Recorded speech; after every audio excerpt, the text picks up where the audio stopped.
Prepositions of movement show direction and motion between places and objects.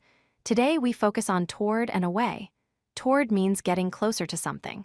Away means getting farther from something. Prepositions of movement are words that describe direction and motion. They show how people or things move between different places and objects. These small words help us understand exactly where something is going.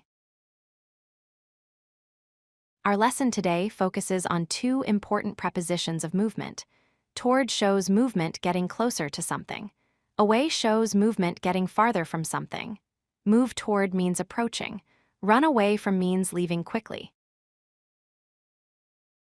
Listen to these examples carefully.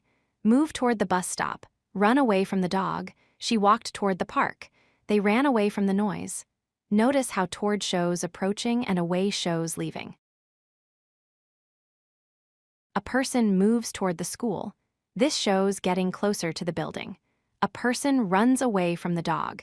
This shows getting farther from the animal. These examples help us see the direction clearly. Toward means getting closer to something.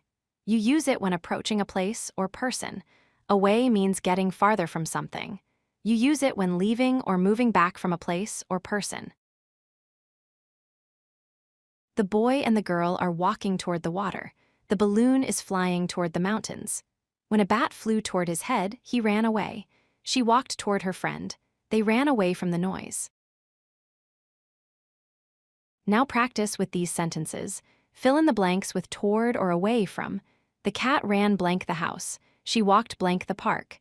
They moved quickly blank the noise. Practice these to remember the rules.